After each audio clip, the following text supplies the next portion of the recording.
और मेरे प्यारे बच्चों, क्या हालचाल। आज का हमारा टॉपिक है फेज एंड फेज डिफरेंस। देखो, वेव मोशन में ये जो फेज टर्म है या फेज डिफरेंस टर्म है, ये सबका मान लो निचोड़ है, ऐसे मान लो आप। यानी कि अगर आप इसको समझ गए कि फेज क्या होता है, फेज डिफरेंस क्या होता है, तो पूरे वेव मोशन को आप समझ गए, ऐसा मान लो। यानी कि पूरे का पूरे वेव मोशन को जो डिस्क्राइब करता है ना, वो यही चीज करता है, फेज और फेज डिफरेंस। चलो, इसको करने से पहले सबसे पहले हम थोड़ा सा ये सोचते हैं कि हमने अभी तक वेव में क्या क्या चीजें करी। तो सबसे पहले मैंने आपको बताया कि वेव कितने तरह के होते हैं। हमने देखा कि दो तरह के वेव थे, एक मैकेनिकल वेव होता था और एक नॉन मैकेनिकल वेव होता था। मैकेनिकल वेव ऐसा वेव जिसको ट्रेवल करने के लिए मीडियम चाहिए होता है ना। जैसे बताया था वेव इन अ स्ट्रिंग, दूसरा बताया था साउंड वेव, है ना, wave on the surface of water. तो ये सब चीजें, ये ऐसे वेव है जिनको ट्रेवल करने के लिए क्या चाहिए, मीडियम चाहिए। तो ऐसे वेव को हम क्या कहते हैं, मैकेनिकल वेव कहते हैं। दूसरा हमने देखा कि नॉन मैकेनिकल वेव, ये बेसिकली ऑप्टिक्स का टॉपिक है, वेव ऑप्टिक्स का, और इलेक्ट्रोमैग्नेटिक वेव, है ना। तो ये जो वेव ऑप्टिक्स और इलेक्ट्रोमैग्नेटिक वेव जो हम 12th क्लास में जाके करेंगे, उससे रिलेटेड टॉपिक है। लेकिन फिर भी मैंने आपको ब्रीफ आइडिया दिया था कि नॉन मैकेनिकल वेव वो वेव होता है जिसको ट्रेवल करने के लिए मीडियम की जरूरत नहीं होती। उसमें पार्टिकल की जगह, यानी मीडियम के पार्टिकल की जगह इलेक्ट्रिक फील्ड और मैग्नेटिक फील्ड वाइब्रेट करता है और वेव प्रोपगेशन के नॉर्मल करता है। तो ऐसे वेव को हम क्या बोलते थे, नॉन मैकेनिकल वेव बोलते थे। मैंने बताया था जैसे रेडियो वेव होता है, माइक्रोवेव है, विजिबल लाइट है, इंफ्रारेड है, एक्स रे, गामा रे, सारी क्या चीज थी, ये सारी सारी नॉन मैकेनिकल वेव्स हैं। इनको ट्रेवल करने के लिए मीडियम की जरूरत नहीं होती है। उसके बाद हमने देखा था कि एक और तरीके से हम वेव मोशन को या वेव को डिवाइड कर सकते हैं कि उसके अंदर जो पार्टिकल है वो कैसे वाइब्रेट कर रहा है ना। तो उस on the basis of that हमने वेव को दो हिस्सों में बांटा था, इन टू पार्ट्स में हमने डिवाइड किए थे। एक था हमारा लॉन्गिट्यूडनल वेव और एक था हमारा ट्रांसवर्स वेव। ट्रांसवर्स वेव में बताया था कि जिसमें पार्टिकल्स जो होते हैं मीडियम के, वो वेव प्रोपेगेशन के नॉर्मली वाइब्रेट करते हैं। यानी कि वेव प्रोपेगेशन जैसे मान लो ऐसे था, तो पार्टिकल कैसे वाइब्रेट करेगा, इस तरीके से। यानी कि वेव मोशन ये, यानी इस तरीके से जो प्रोपेगेशन होगा, और वेव जो है 90 डिग्री पे करेगा। 90 डिग्री कैसे भी हो सकता है, वेव प्रोपेगेशन के नॉर्मली वाइब्रेट करेगा। दूसरा हमने देखा था कि लॉन्गिट्यूडनल वेव। लॉन्गिट्यूडनल वेव में पार्टिकल उसी डायरेक्शन में वाइब्रेट करता है जिस डायरेक्शन में वेव प्रोपेगेट कर रही है ना। जैसे इस तरीके से प्रोपेगेट में स्लिंकी में बना के दिखाया था, आपको याद है। तो कैसे लॉन्गिट्यूडनल वेव और ट्रांसवर्स वेव बनता है, तो इस तरीके से मान लो वेव इधर जा रहा है, तो पार्टिकल्स जो होंगे वो भी इसी तरीके से वाइब्रेट करेंगे in the direction of wave. अगर मान लिया वेव इधर जा रहा है, सपोज करो मेरे लेफ्ट साइड में जा रहा है, तो ऐसे ही लेफ्ट टू राइट ऐसे पार्टिकल्स वाइब्रेट करेंगे और इस तरीके से वाइब्रेट करते करते वेव मोशन आगे जाता जाएगा। तो इस तरह के वेव मोशन को हम लॉन्गिट्यूडनल वेव मोशन बोलते थे, ठीक है। उसके बाद हमने वेव की इक्वेशन करी थी कि कोई भी मोशन कैसे पता लगा कि वेव है। वेव की इक्वेशन तो मैंने बताया था, अगर कोई भी मोशन अगर इस इक्वेशन को फॉलो करता है, यानी इस तरह के इक्वेशंस को फॉलो करता है, जैसे f equals to a x plus minus b t, तो ये किसकी इक्वेशन है, ये वेव की इक्वेशन है। और यहां पर y इसके इक्वल था, y क्या है, डिस्प्लेसमेंट ऑफ द पार्टिकल, है ना, और x क्या है, पोजीशन, और t क्या है, टाइम। तो कोई भी अगर फंक्शन इस फंक्शन को फॉलो करता है, कोई भी मोशन अगर इस फंक्शन को फॉलो करता है, यानी उसकी इक्वेशन इसके जैसी इक्वेशन होती है, तो हम कहते हैं कि ये वेव की इक्वेशन है। लेकिन यहां कंडीशन बताई थी कि y must be defined for every value of x and t। कुछ एग्जांपल्स भी मैंने आपको बताए थे इसी तरह के लेकर के, और बताया था कि ये वेव मोशन होता है। दूसरी बात बताई थी कि जितने भी वेव मोशंस होते हैं उनकी इक्वेशंस ऐसी भी होती है, इसको हम डिफरेंशियल इक्वेशन कहते हैं। यानी कि सारे वेव मोशन इस डिफरेंशियल इक्वेशन को फॉलो करते हैं, यानी कि इसके जैसे होते हैं। तो ये दो मैंने डिफरेंशियल इक्वेशन बताई थी वेव मोशन की, और ये बताया था कि वेव मोशन इस तरह का होता है। उसके बाद देखो, वेव में एक सबसे इंपॉर्टेंट चीज बात थी कि एसएचएम में क्या होता है कि एक पार्टिकल वाइब्रेट करता है ना। जब हम एसएचएम लेते थे या ऑस्किलेशन लेते थे तो किसी एक पार्टिकल की बात करते थे, लेकिन जब हम वेव मोशन की बात करते हैं तो अनंत पार्टिकल्स की बात करते हैं, यानी कि इनफाइनाइट नंबर्स ऑफ पार्टिकल की बात करते हैं। उसके बाद मैंने बताया कि कोई भी पार्टिकल वेव, जब वेव का मतलब ऑस्किलेशन ऑफ अनंत पार्टिकल्स, और उसमें सारे के सारे पार्टिकल्स क्या करते हैं, एक जैसे ही वाइब्रेट करते हैं, है ना। कोई भी पार्टिकल कैसे वाइब्रेट करेगा वो डिपेंड करता है कि सोर्स, जो जो डिस्टरबेंस का मेन सोर्स था, जो सबका सरदार, वो क्या कर रहा है ना। तो सारे पार्टिकल्स क्या करते थे, उसी को इमिटेट करते थे। तो यानी कि कोई भी पार्टिकल कैसे ऑस्किलेट करेगा वो डिपेंड करेगा सोर्स डिस्टरबेंस पे, कि जो सोर्स ने पहली बार डिस्टरबेंस किया वो कैसे किया, उसी को सारे इमिटेट करेंगे, है ना। तो किस तो बहुत तरह के वेव मोशन हो सकते हैं, अलग अलग तरह के हो सकते हैं, लेकिन हमारे कोर्स मैंने बताया आपको कि 99% जो हमें करना है, 99.9% जो हमें करना है, ये मान लो, वो क्या करना है, simple harmonic plane progressive mechanical wave करना है। उसकी मैंने आपको इक्वेशन ड्राइव करके दिखाई थी कि y equals to a sine omega t plus minus k x. तो इस तरह की जो कोई इक्वेशन होती है, प्लस 5 भी लगा दो अगर इनिशियल फेज उसका 0 नहीं है तो इस तरह की जो इक्वेशन होती है, इसको हम वेव की इक्वेशन कहते हैं, इसको हम वेव की इक्वेशन कहते हैं। और मैंने आपको बताया था इस इक्वेशन में ड्राइव करने से पहले कि किस तरीके से हमें इसको सोचना है, किस तरह से हमें इसकी इक्वेशन ड्राइव करनी है। समझ में आ गया। तो कोई भी वेव मोशन दो चीजों पर डिपेंड करता है, सबसे पहले किस पार्टिकल की बात कर रहे हैं, दूसरा उस पार्टिकल की पोजीशन हमें किस टाइम पे निकालनी है। तो वेव मोशन में दो चीजों का ज्ञान होना बहुत जरूरी है। सबसे पहली चीज, क्योंकि मैंने बताया इसमें अनंत पार्टिकल्स वाइब्रेट करते हैं, है ना। तो सबसे पहली चीज क्या चाहिए कि किस पार्टिकल की बात कर रहे हो, जिस पार्टिकल की बात कर रहे हो वो कहां पर है, उसकी पोजीशन क्या है, उसकी मीन पोजीशन क्या है, वो एक्स है ना। और मीन पोजीशन से कितने टाइम, उसकी पोजीशन क्या है, और दूसरा किस टाइम पे उसका हमें डिस्प्लेसमेंट निकालना है, पोजीशन निकालनी है। तो उसके लिए टाइम का ज्ञान भी होना बहुत जरूरी है, नॉलेज होना बहुत जरूरी है। तो दो चीजें होती है, पोजीशन ऑफ पार्टिकल और दूसरा टाइम, कि किस टाइम पे हमें उसकी पोजीशन पता करनी है, कि मीन पोजीशन क्या है और किस टाइम पे उसकी पोजीशन निकालनी है। तो वो दो चीजों, टाइम और पोजीशन ऑफ द पार्टिकल, ये दो चीज का होना जरूरी है वेव को डिस्क्राइब करने के लिए। तो ये हमारा क्या था, ये हमारी इक्वेशन थी plane progressive simple harmonic mechanical wave की, क्योंकि हमें जो यहां पर करना है मैकेनिकल वेव करना है, जिसमें पार्टिकल्स वाइब्रेट करते हैं। उसके बाद मैंने आपको एक और चीज बताया था कि ये इक्वेशन जो होती है ये ट्रांसवर्स वेव की भी हो सकती है, और यही इक्वेशन लॉन्गिट्यूडनल वेव की भी हो सकती है।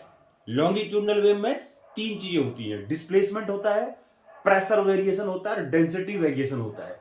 जबकि ट्रांसवर्स वेव में सिर्फ पोजीशन की हम बात करेंगे, यानी कि y की बात करेंगे, ठीक है।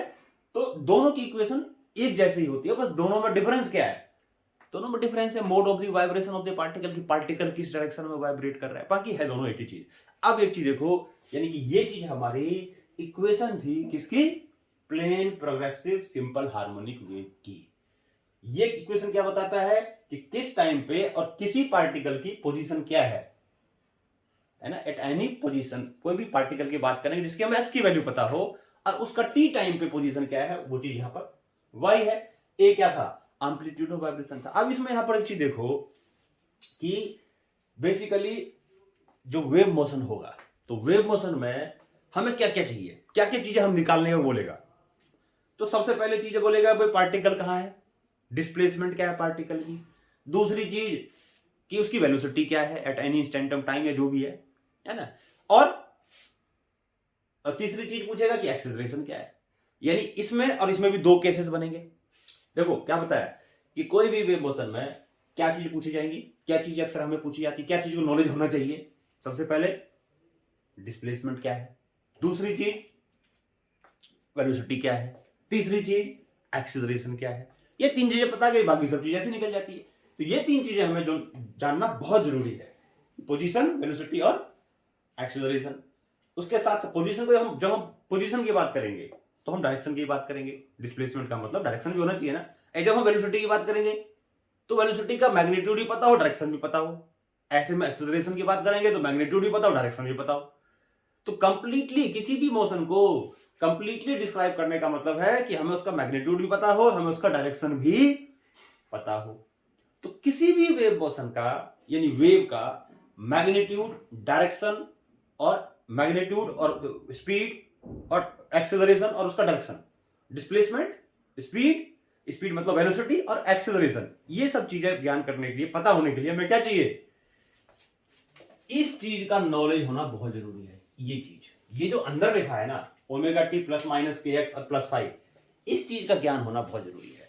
अगर तुम्हें इस चीज के बारे में समझ में आ गई सारी चीजें, तो तुम उसको बिल्कुल उसका बिल्कुल आप क्या कर सकते हो, बिल्कुल डाइसेक्शन आप कर सकते हो, उसका बिल्कुल पोस्टमार्टम कर सकते हो आप इमोशन का। कुछ भी इससे बाहर नहीं है, ये मान के चलो आप। ये जो अंदर लिखा है ना साइन के अंदर, यानी ये चीज एक्स और टी, जो ओमेगा टी प्लस माइनस के प्लस 5 लिखा है, ये मेन चीज है। अगर आपको इस चीज का नॉलेज है ना, तो आप पूरी तरीके से मान लो कि आपने वेव मोशन को क्या कर दिया, आपने वेव मोशन को पूरा पोस्टमार्टम कर दिया, आपके रीच से कुछ भी बाहर नहीं है। ये बड़ी इंपॉर्टेंट चीज है, ठीक है। तो इसको कहते हैं फेज। इसी चीज को हम क्या कहते हैं, फेज कहते हैं। फेज कहते हैं, टोटल फेज। क्या बोलेंगे इसको, टोटल फेज। यानी कि फेज क्या होता है किसी भी वेव मोशन का, फेज एक ऐसी फिजिकल क्वांटिटी है जो एक्स और टी पे डिपेंड करती है ना, और वेव मोशन को कंप्लीटली डिस्क्राइब करती है। तो फेज क्या है, एक ऐसी चीज है जो वेव कंप्लीटली क्या करती है, वो कंप्लीटली डिस्क्राइब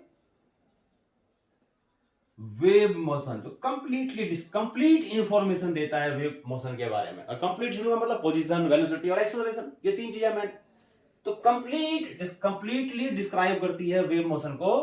क्या कहते हैं, उसको कहते हैं phase, called phase of wave. Phase of wave बोलेंगे, ठीक है, इसको फेज बोलते हैं। और इसमें जो टी और एक्स पर डिपेंड नहीं करता, मतलब ऐसे मान लो कि एक ऐसा पार्टिकल पकड़ो जिसका टी है 0 और एक्स है 0, यानी कि वो ओरिजिन पे है और उस टाइम हमने उस पोजीशन को हमने 0 मान लिया, 0 टाइम मान लिया। तो जब x इक्वल टू 0 करो और t इक्वल टू 0 करो, तो फेज में क्या बचा, तो फेज में ये बचा। इसको बोलते हैं हम इनिशियल फेज। क्या बोलते हैं, इनिशियल फेज। यानी कि t इक्वल्स टू 0 पे और x इक्वल्स टू 0 पे पार्टिकल का डिस्प्लेसमेंट क्या था, y की वैल्यू क्या थी, तो जो भी उस पर डिपेंड, मतलब x और t को 0 पुट करके जो भी चीज बचा है फेज के अंदर, उसी को बोलते हैं इनिशियल फेज। तो इनिशियल फेज कुछ भी हो सकता है, 30 डिग्री 40 डिग्री जो भी है, इस तरह से। तो ये चीज है फेज। तो फेज को मैंने बताया समझना बहुत जरूरी है। अब आती है बात, देखो कि वेव मोशन में क्या है कि सबसे पहले तो हमें ये पता हो कि हम किस पार्टिकल की बात कर रहे हैं, ठीक। तो ये जो फेज को समझने के लिए ना, हम इसको मान लो कि वेव मोशन को 2 हिस्सों में बांट देते हैं। सबसे पहले हम किस पार्टिकल की बात कर रहे हैं, तो हम जिस पार्टिकल की बात कर रहे हैं उसकी पोजीशन फिक्स कर देंगे कि बात मान लो कि वेव मोशन ऐसे हो रहा है और मैं इस पार्टिकल की बात कर रहा हूं। और आपको पता है कि सिंपल हार्मोनिक वेव मोशन में सारे के सारे पार्टिकल्स क्या करते हैं, एसएचएम में ऑस्किलेट करते हैं। तो अगर मैं किसी एक पार्टिकल की बात कर दिया, यानी कि उसकी एक पोजीशन फिक्स ले ली और उस पोजीशन के पार्टिकल की बात कर लिया, इसका मतलब मैं सिंपल हार्मोनिक मोशन की बात कर रहा हूं, क्योंकि मैं सारे पार्टिकल्स की तो बात ही नहीं कर रहा, है ना। तो इसका मतलब कि अगर मैं एक सिंगल पार्टिकल को ऑब्जर्व करता हूं, कि सिंगल पार्टिकल वेव मोशन, मान लो एक सिंगल पार्टिकल लिया मैंने, तो ये क्या कर रहा होगा भाई, एसएचएम में वाइब्रेट कर रहा होगा। तो वेव मोशन में हम सिंगल पार्टिकल की बात करेंगे, सिंपल हार्मोनिक वेव मोशन में, तो हम एक एसएचएम की ही बात कर रहे हैं मान लो, क्योंकि सारे पार्टिकल्स इसमें एसएचएम में वाइब्रेट करते हैं। तो एक पार्टिकल के मोशन का मतलब एसएचएम, सिंपल हार्मोनिक मोशन। तो सारी चीजें वही क्वालिटीज होंगी, वही कैरेक्टरिस्टिक्स होंगे तो एसएचएम के होते हैं, है ना, क्योंकि हमने एक पार्टिकल वहां फिक्स कर दिया, हम उसी को ऑब्जर्व कर रहे हैं। अब देखो, तो मैं यहां पर क्या कर रहा हूं, सबसे पहले एक ऐसे पार्टिकल की बात कर रहा हूं जिसकी पोजीशन कर दी मैंने फिक्स, मैं सारे पार्टिकल की बात नहीं कर रहा। मैं एक ही पार्टिकल की बात कर रहा हूं, और कौन सा पार्टिकल? जिसकी पोजीशन मैंने कर दी फिक्स। ठीक, तो मान लो मैंने ये वेव मोशन हो रहा है, ये वेव मोशन है, और मान लिया एक्स एक्सिस पे वेव मोशन जा रहा है, और यहां मैंने एक पार्टिकल पकड़ लिया मान लो x1 पे, तो ये क्या कर रहा होगा? x1 पोजीशन पे ये क्या कर रहा होगा? ये सिंपल हार्मोनिक मोशन कर रहा होगा। हर एक पार्टिकल सिंपल हार्मोनिक मोशन करता है। तो ये जो ए पार्टिकल है जो कि ओरिजिन से x1 डिस्टेंस पे है, ये भी सिंपल हार्मोनिक मोशन कर रहा होगा। तो इसके मोशन की इक्वेशन क्या होगी? y equal to a sine omega t, और माइनस, मैंने मान लिया, एज्यूम कर लिया कि वेव किधर जा रहा है? Positive direction of x axis. Omega t minus के x1 और प्लस पाई, मान लो इनिशियल फेज को आप करो जीरो ले लेता हूं। इनिशियल फेज क्या ले लिया मैंने? जीरो, सिंपलिसिटी के लिए। नहीं लो उसे कोई फर्क नहीं पड़ता, मैंने ले लिया, चलो। तो मैं इस पार्टिकल की बात कर रहा हूं, किसकी? x1 वाले पार्टिकल जिसकी पोजीशन x1 है। तो अब मैं इसका मतलब सिंपल हार्मोनिक मोशन की बात कर रहा हूं। अब देखो ये जो पार्टिकल है ये क्या कर रहा होगा? सिंपल हार्मोनिक मोशन कर रहा होगा। यही अलग अलग टाइम पे इसी पार्टिकल की जो y की वैल्यू होगी वो अलग अलग होगी, है ना? अलग अलग टाइम पे इस पार्टिकल के लिए जो y की वैल्यू होगी वो अलग अलग होगी ना? तो अगर मैं कोई भी दो टाइम ले लूं, मान लो मैंने कोई दो टाइम ले लिया, एक टाइम ले लिया मैंने t1, मान लिया t1 टाइम था, और उसकी उस टाइम पोजीशन मान ली मैंने y1 सपोज करो, और एक टाइम ले लिया मैंने t2, उसी टाइम उसका डिस्प्लेसमेंट था या पोजीशन थी मान लो y2। क्योंकि सिंपल हार्मोनिक मोशन में करेंगे तो अलग अलग टाइम पे पोजीशन क्या होगी? अलग अलग होगी। तो जब t1 था टाइम, तो इक्वेशन क्या बन जाएगी भाई? मैं ध्यान रखना एक सिंगल पार्टिकल की बात कर रहा हूं, तो x की वैल्यू अब चेंज नहीं करूंगा। एक ही पार्टिकल को मैंने पकड़ा जो सिंपल हार्मोनिक मोशन में कर रहा है, और उसी पार्टिकल की मैं क्या कर रहा हूं? अलग अलग टाइम पे पोजीशन निकाल रहा हूं। तो एक टाइम ले लिया मैंने t1, पोजीशन है y1, तो y1 क्या हो जाएगा? ए साइन ओमेगा t1 माइनस के x1 ये हो गया। ठीक, अच्छा, अब इसी में y2 कितना हो जाएगा बताओ? y2 क्या हो जाएगा? y2 हो जाएगा t2 टाइम पे y2 क्या हो जाएगा? ए साइन ओमेगा t2 माइनस के x1, ये हो जाएगा। तो मैंने क्या करा? सेम पोजीशन वाले पार्टिकल की अलग अलग टाइम पे डिस्प्लेसमेंट निकाली फ्रॉम द मीन। इसका ये था, इसका ये था। तो t1 टाइम पे इसका फेज क्या होगा? इतना। t2 टाइम पे इसका फेज क्या होगा? इतना। तो फेज डिफरेंस कितना होगा भाई? फेज डिफरेंस का मतलब क्या है? तो यहां लिख देता हूं मैं, यहां लिखता हूं फेज डिफरेंस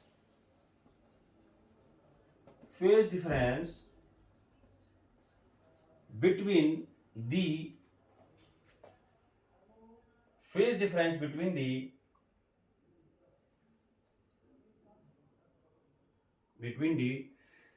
two, या phase difference between the क्या बोले इसको? phase difference between the phase difference of a particle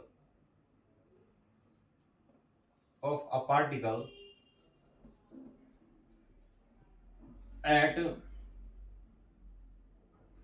time t1 and t2। t1 and t2 time पे किसी भी एक पार्टिकल की फेज डिफरेंस कितना होगा? तो मान लेते हैं एक फेज है इसका phi1 है ओमेगा t1 माइनस के x1, ठीक, और phi2 क्या है? उसी पार्टिकल की t2 टाइम पे फेज कितना है? ओमेगा t2 माइनस के x2। ध्यान रखना यहां पर मैं क्या कर रहा हूं? x को फिक्स कर रहा हूं, यानी एक पार्टिकल की बात कर रहा हूं मैं, उसी का अलग अलग टाइम पे फेज निकाल रहा हूं। तो फेज डिफरेंस कितना हो गया? फेज डिफरेंस विल बी कितना? फेज डिफरेंस आ जाएगा, तो phase difference will be phi1 minus phi2, ये फेज डिफरेंस आ जाएगा। इसको मैं लिख देता हूं क्या? डेल्टा पाई से लिख देता हूं। phi1 कितना है देखो?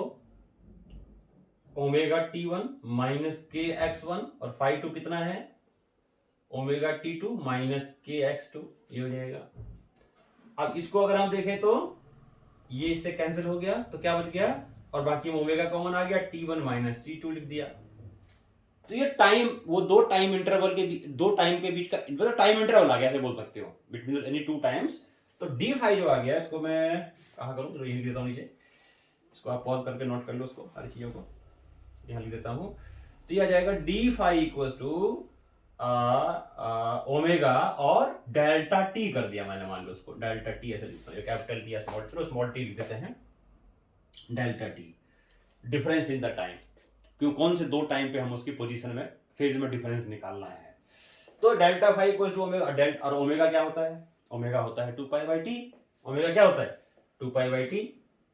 तो डी फाई ये आ गया हमारा 2 पाई बाई टी और डी टी, ये आ गया, ये आ गया। तो इस तरीके से हम क्या कर सकते हैं, देखो इस तरीके से हम क्या कर सकते हैं, किसी भी दो टाइम इंटरवल के बीच का अगर हमें टाइम पता है तो हम उसका फेज डिफरेंस निकाल सकते हैं। टाइम डिफरेंस एक पार्टिकल का की पोजीशन है दो टाइम पे, T1 है T2 पे, तो अगर हमें दो टाइम पता है तो उसका टाइम डिफरेंस निकाल के हम फेज डिफरेंस निकाल सकते हैं।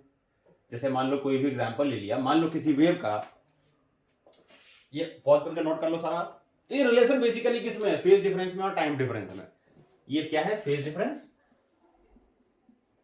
ये क्या है, फेज डिफरेंस, और ये क्या है, टाइम डिफरेंस, टाइम डिफरेंस।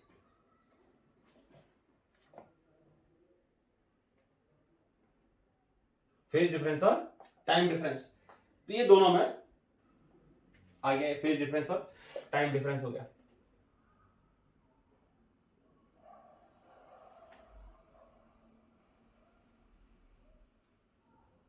हाँ, फेज डिफरेंस और टाइम डिफरेंस का ये रिलेशन आ गया। अब इसको देखो यूज करके, मान लो मैं एक सिचुएशन देता हूं, मान लो सपोज करो एक सिचुएशन देता हूं, और मान लेते हैं किसी वेव का टाइम पीरियड, लेट एग्जांपल बता रहा हूं वैसे, कि मान लो एक वेव का let time period of a wave is capital T. तो what is the phase difference, what is the phase difference between two times, जिसमें T1 हम ले लेते हैं मान लो, और T/4 और T2 ले लेते हैं मान लो T/2। ये दो टाइम इंटरवल हमें दे दिया और कहता है कि इन दो टाइम इंटरवल के बीच का फेज डिफरेंस निकालो। यानी कि जब पार्टिकल इस टाइम से इस टाइम के बीच में उसने जो भी डिस्टेंस ट्रेवल किया होगा, T/4 से T/2, what is capital T here, capital T is a time period. तो जब वो इस टाइम से इस टाइम पर गया होगा, एक सिंगल पार्टिकल की बात कर रहे हैं, ध्यान रखना, तो फेज डिफरेंस कितना होगा, तो कैसे निकालोगे, डेल्टा फाई इक्वल्स टू 2 पाई और टी, और यहां लिख दिया T/2 minus T/4, time difference आ गया, है ना। तो कितना आ गया फिर ये 2/t और इनटू ये आ जाएगा T/2 में से करो तो T/4 आ जाएगा, ये भी तो T से T कट गया, तो फेज डिफरेंस कितना आ गया, π/2। ये फेज डिफरेंस आ गया। तो इस तरीके से हम टाइम डिफरेंस लेकर के उससे फेज डिफरेंस निकाल सकते हैं और फेज डिफरेंस से टाइम डिफरेंस भी निकाल सकते हैं। आई बात समझ में। तो ये रिलेशनशिप है बेसिकली फेज डिफरेंस में और टाइम डिफरेंस में। अब देखो इसको मैं एक वेव बना रहा हूं और उस वेव में मान लो ग्राफ बनाता हूं, सपोज करो एक पार्टिकल है जो SHM में वाइब्रेट कर रहा है। ये मैंने पार्टिकल लिया जो SHM में वाइब्रेट कर रहा है और इसका y ये ले लिया मैंने, और ध्यान रखना यहां पर मैं सिंगल पार्टिकल की बात कर रहा हूं, ये अलग अलग पार्टिकल की बात नहीं कर रहा है। यानी एक ऐसा पार्टिकल मैंने पकड़ लिया जिसकी पोजीशन है फिक्स, और अलग अलग टाइम पे मैं उसकी अलग अलग पोजीशन निकाल रहा हूं। तो जो इक्वेशन थी वो कौन सी थी, y equals to a sin omega t minus k x, ये लिखी थी। मान लो जिस पार्टिकल को मैंने पकड़ा, मान लो इस पार्टिकल, बस जरूरी नहीं है किसी को भी, कोई भी एक सिंगल पार्टिकल आप ले सकते हो, उससे कोई फर्क नहीं पड़ता है ना। तो मैंने मान लो एक ऐसा पार्टिकल ले लिया जिसके लिए एक्स है मान लो 0, ये ओरिजिन पे पकड़ लिया। ये ओ है मान लिया, यानी उस पार्टिकल के ऑस्किलेशन को देख रहा हूं जो ओरिजिन पे है, तो एक्स उसके लिए जीरो होगा।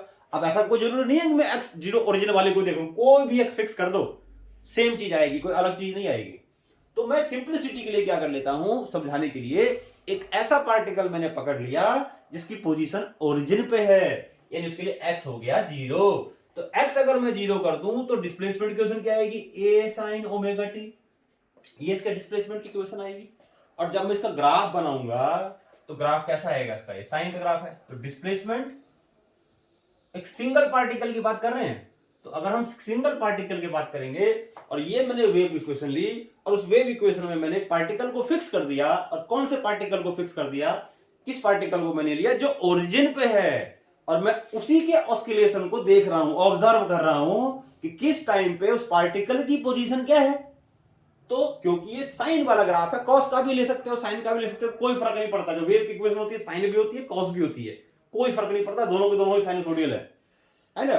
तो मैंने साइन की इक्वेशन ले ली, साइन की इक्वेशन मैंने ड्राइव करी थी, तो मैंने उस पार्टिकल की बात करी जो पार्टिकल ओरिजिन पे है, तो मैंने एक्स को जीरो ले लिया।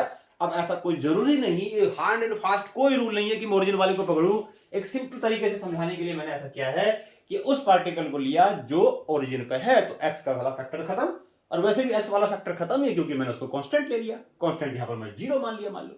समझ में आ गई बात। तो मैं उस पार्टिकल की बात कर रहा हूं जो ओरिजिन पे है, और मैं उसके ऑस्किलेशन को देख रहा हूं कि वो कैसे ऑस्किलेट कर रहा है, और उसकी पोजीशन का टाइम के साथ ग्राफ बना रहा हूं। तो साइन का है साइनसोइडल, तो ग्राफ ऐसा आएगा। अब देखो उसमें क्या है कि मैंने क्या बताया, इसमें दो चीजें देखो बड़ी इंपॉर्टेंट है। उस यानी कि पार्टिकल जब ऑस्किलेट कर रहा है तो हमें दो चीजें ढूंढनी है इसमें। एक चीज, कौन कौन सी पोजीशन ऐसी होगी जिसमें वो पार्टिकल सेम फेज में कहलाएगा, यानी कि कौन कौन सी, क्या बोलेंगे इसको, कौन कौन सी, कौन कौन से टाइम ऐसा होगा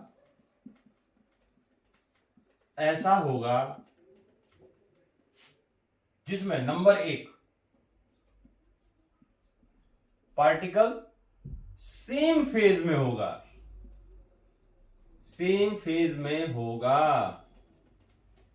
और दूसरा कौन कौन सा टाइम ऐसा होगा जिसमें पार्टिकल आउट ऑफ फेज होगा, यानी ऑपोजिट फेज में होगा। ऑपोजिट फेज यानी कि आउट ऑफ फेज होगा। अभी देखो सेम फेज का मतलब क्या होता है और आउट ऑफ फेज का मतलब क्या होता है, तो इसको नोट करो आप। कौन कौन से ऐसे टाइम होगा जिस टाइम पे पार्टिकल सेम फेज में, एक ही पार्टिकल की बात कर रहे हैं तो दो अलग अलग टाइम ऐसे आएंगे जिसमें पार्टिकल सेम फेज में होगा, कोई दो ऐसे टाइम इंटरवल जिसमें पार्टिकल ऑपोजिट फेज में होगा। देखो सेम फेज का पहले देखते हैं कि सेम फेज में कौन कौन से इसमें होगा। पहले हम सेम फेज की बात करते हैं, सेम फेज की बात करते हैं। इक्वेशन क्या थी हमारी, y equals to a sine omega t. अब सेम फेज का मतलब क्या बताया, सेम फेज का मतलब बताया सेम डिस्प्लेसमेंट, यहां छोड़ो यहां लिखते हैं। सेम फेज का मतलब क्या है, सेम फेज का मतलब है कि सेम डिस्प्लेसमेंट, सेम पोजीशन लिखते हैं, चलो same position, same position, same velocity. और सेम वेलोसिटी का मतलब क्या है, स्पीड और डायरेक्शन दोनों सेम होना चाहिए, मैग्नीट्यूड ऑफ स्पीड और डायरेक्शन दोनों सेम होना चाहिए। नहीं कि जैसे एक टाइम पे नीचे आ रहा है और एक टाइम पे ऊपर आ रहा है, वो टाइम नहीं, पोजीशन सेम। जैसे एसएचएम में क्या होता है कि कोई भी पार्टिकल एक मीन पोजीशन को है ना कितनी बार क्रॉस करता है, जैसे मान लो एक्सट्रीम से मीन से मैंने उसको छोड़ा तो इधर गया फिर मीन पे आया, इधर गया फिर मीन पे आया, तो एक ऑस्किलेशन में दो बार मीन को करता है, मीन को क्रॉस करता है। तो लेकिन दोनों बार में क्या होता है, डायरेक्शन जो क्या होता है अलग होता है, एक बार इधर जा रहा है एक बार इधर जा रहा है, तो वो सेम फेज नहीं है, ध्यान रखेंगे। सेम फेज का मतलब सेम वेलोसिटी, मतलब मैग्नीट्यूड भी सेम वेलोसिटी और डायरेक्शन भी सेम हो, है ना। तो सेम पोजीशन, सेम वेलोसिटी और सेम एक्सेलरेशन, सेम एक्सेलरेशन, सब कुछ सेम होना चाहिए। तो यानी कि वो टाइम, जिस टाइम के बाद जो अब पार्टिकल की पोजीशन है, अब पार्टिकल की वेलोसिटी है, अब पार्टिकल का एक्सेलरेशन है, कितने टाइम बाद दोबारा से ये सारी चीजें वही हो जाएंगी। जो रिपीट करेंगे वही टाइम पे।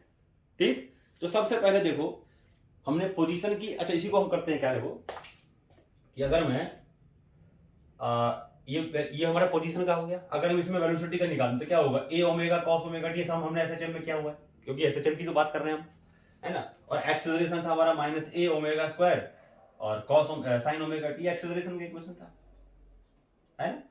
तो हमें सिर्फ ये देखना है कि कौन सा टाइम है जिस टाइम के बाद ये और ये जो अब है वही आएगा। तो मान लो स्टार्टिंग में मैंने टी को 0 ले लिया, मान लो टी को 0 ले लिया मैंने, तो वाई हो गया 0, है ना, वाई हो गया 0। ए ओमेगा क्या हो गया, cos omega T into 0, cos 0 होता है 1, तो वाई इक्वल टू 0 पे भी क्या हो जाएगा, क्या कहते हैं इसको, टी इक्वल टू 0 पे क्या हो जाएगा, एक टाइम ले लिया मैंने, मान लो टी इक्वल टू 0, तो उस टाइम पे वाई हो जाएगा 0, वी हो जाएगा 0, सॉरी वी हो जाएगा ए ओमेगा, यानी कि मैक्सिमम वैल्यू होगी, और एक्सेलरेशन होगा, ये दोनों, इसको एक्सेलरेशन को मान लो कैपिटल एस दिखाता हूं मैं, तो ये एक्सेलरेशन होगा माइनस ओमेगा स्क्वायर ए ओमेगा स्क्वायर। अब हमें देखना है कि अब मैं टी की वैल्यू क्या डालूं, टी की वैल्यू क्या डालूं, ये सब सेम आए जो अभी आए थे, यानी टी इक्वल टू 0 पे, टी इक्वल टू 0 पे y कितना है, y है a, v है a ओमेगा और a है माइनस ए ओमेगा स्क्वायर। अब दोबारा से वो कौन सा टाइम आएगा जिस टाइम पे y दोबारा से a हो जाएगा, सॉरी y 0 हो जाएगा, क्योंकि t इक्वल 0 है, और v a ओमेगा होगा माइनस ए ओमेगा होगा। सबसे पहली बार ऐसा कौन सा दोबारा टाइम आएगा वो। अब देखो इसमें कि अगर मैं मान लो यहां पर यहां करता हूं, देखो चलो उसको मैं हटाता हूं, अभी उसको पॉज करके नोट कर लो आप। हाँ,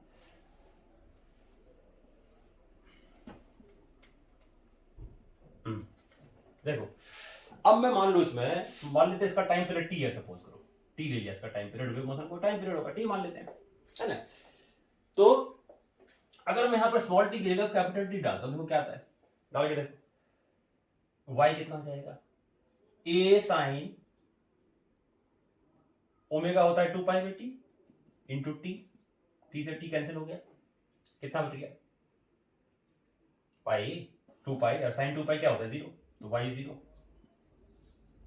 y सेम आ गया, v पे आ जाओ, v क्या है a ओमेगा, कॉस कितना था, ओमेगा की जगह डाल देते हैं 2 pi by T, capital T से टी कैंसिल, कॉस 2 पाई, कॉस 2 पाई की वैल्यू क्या होती है पता है 1, तो ए ओमेगा देखो v सेम आ गया, मिला के देखो सेम आ रहा है, आ रहे ना।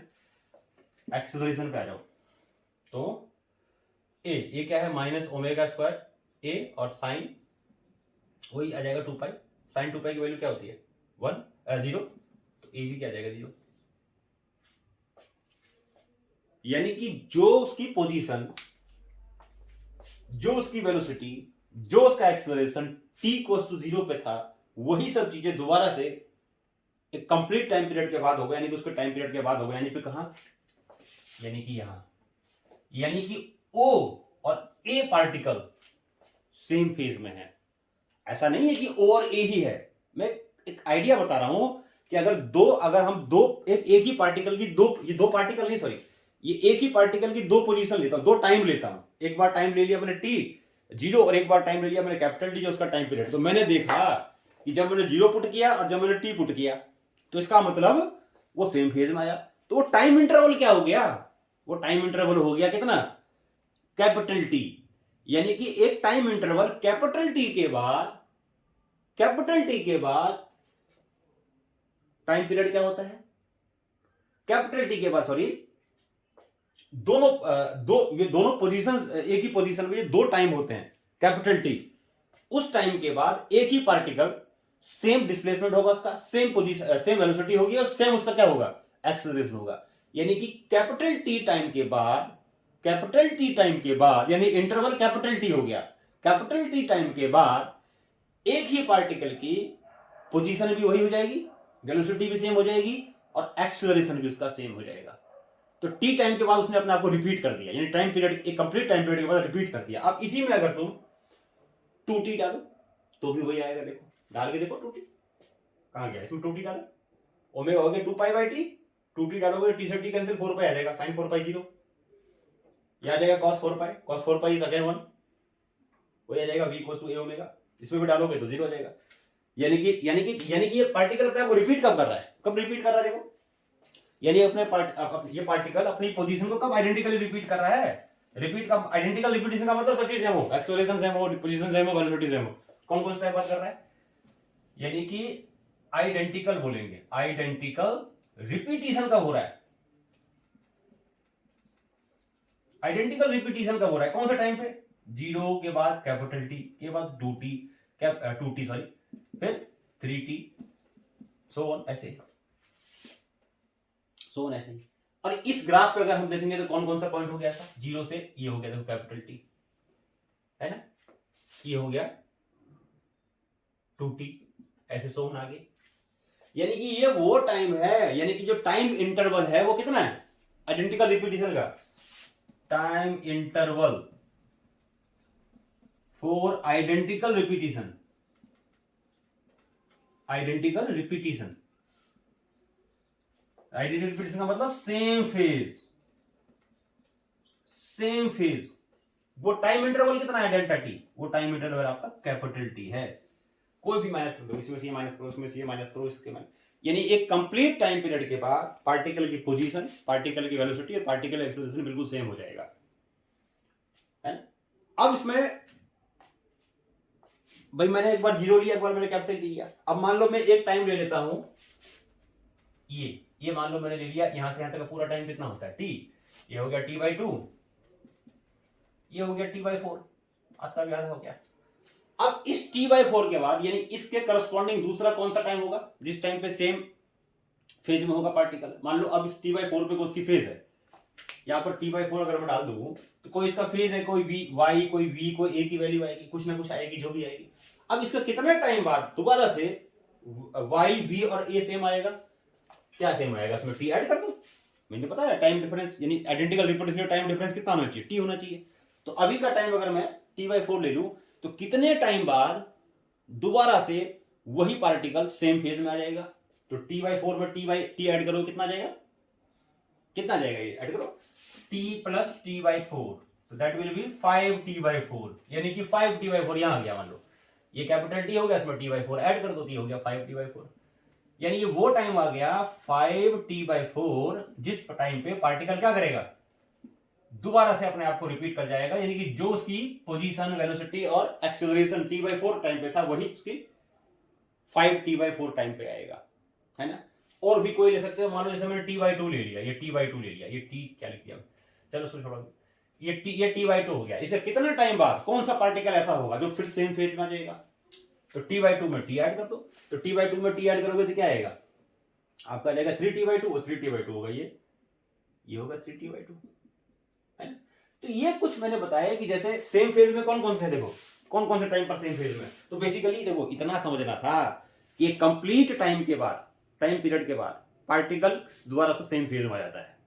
अब उसके लिए आपको इनिशियल टाइम पता हो कि ये इनिशियल टाइम t/4 है, तो कितना टाइम बाद वो सेम फेज में आएगा, तो t/4 में t ऐड कर दो, है ना। t/2 है या t/8 है, अभी मान लो t/8 पे उसकी कुछ पोजीशन होगी, कुछ वेलोसिटी होगी, कुछ एक्सेलरेशन होगी, कितने टाइम बाद दोबारा से वो रिपीट कर जाएगा, तो उसमें टी ऐड कर दो t/8 में, तो कितना आ जाएगा t/8 प्लस टी, 9t/8 आ जाएगा, तो 9t/8 टाइम के बाद, और फिर सो ऑन ऐसे ही टी ऐड करते जाओ, है ना।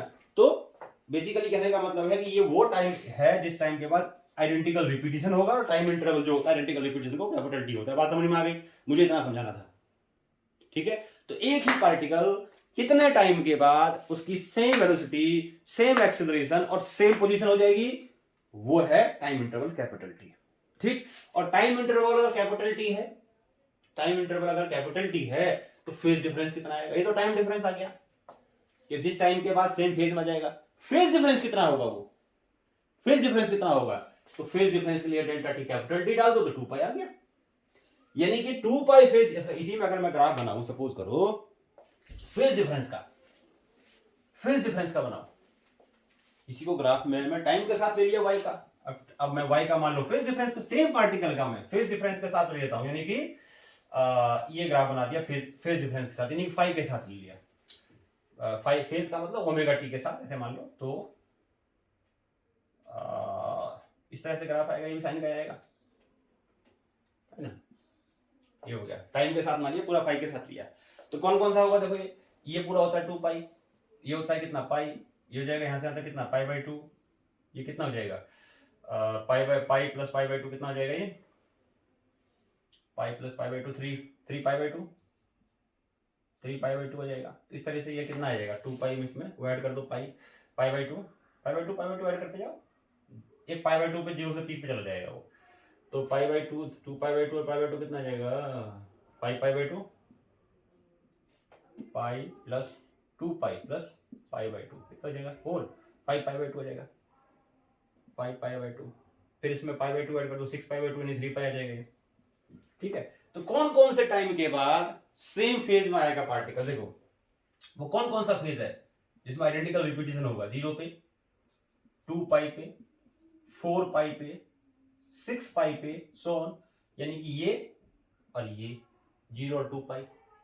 तो अगर डिफरेंस करोगे तो कितना आएगा, तो डेल्टा पाई कितना आएगा सेम रिपीटेशन के लिए 2 पाई आ जाएगा, किसी में से माइनस कर दो या इसमें से कर दो, ये आ जाएगा, है ना। यानी कि 2 पाई के बाद वो दोबारा से सेम फेज में आ जाएगा। मान लो किसी एक पार्टिकल मुझे फेज पता है, इसके फेज इतनी है ना, तो नेक्स्ट वो कौन सा फेज आएगा जिसके बाद उसका सेम उसमें आ जाएगा, वो सेम पोजीशन होगी, सेम वेलोसिटी होगी, सेम सब कुछ सेम होगा, आइडेंटिकल होगा। तो जो भी फेज मान लो मुझे पता है पाई बाई 8, एक टाइम पे मान लो उसका फेज है पाई बाई 8, है ना, तो सेम दोबारा से वो कौन सा फेज होगा जिसके बाद आइडेंटिकल रिपीटेशन होगा सब चीज का, है ना, तो उसमें 2 पाई ऐड कर दो। तो 2 पाई ऐड कर, जो भी फेज रखा 2 पाई 4 पाई 6 पाई 8 पाई, यानी कि एक पाई बाई 6 मान लो दे दिया, तो एक सबसे पहला कौन सा आएगा फेज जिसमें सेम आइडेंटिकल रिपीटेशन करेगा, सेम फेज में आ जाएगा 2 पाई। तो इस तरीके से हम क्या करते हैं, फेज भी कह सकते हैं कि फेज डिफरेंस कितना है, समझ में आ गया। तो ये आइडेंटिकल रिपीटेशन हो गया जिस टाइम के बाद सेम फेज में आ जाएगा। उसके बाद सेम कौन कौन से ऐसे फेज होंगे जिसमें पार्टिकल की सेम पोजीशन हो जाएगी, वेलोसिटी सेम हो जाएगा, एक्सेलरेशन सेम हो जाएगा, तो फेज डिफरेंस ये हो गया। आगे बात समझ में। तो ये चीजें होगी सेम फेज की, कि कौन कौन सा टाइम। तो बेसिकली हमने देखा कि सेम पोजीशन सेम फेज में आने के लिए क्या चाहिए, सेम पोजीशन, सेम फेज का मतलब same position, same velocity, same acceleration. कौन कौन सा टाइम होगा, ये वो टाइम होगा, टाइम इंटरवल क्या होगा, कैपिटल टी।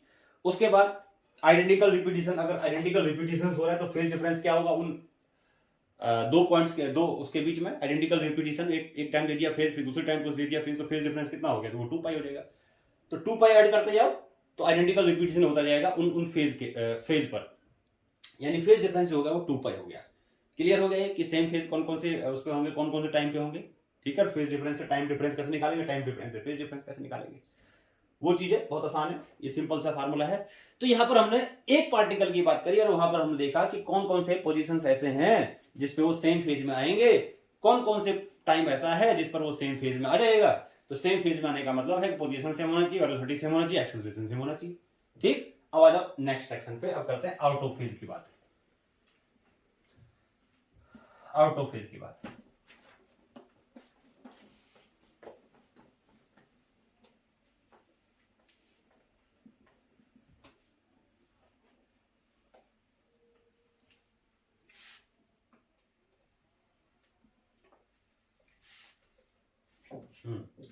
अब आते हैं आउट ऑफ फेज यानी अपोजिट फेज।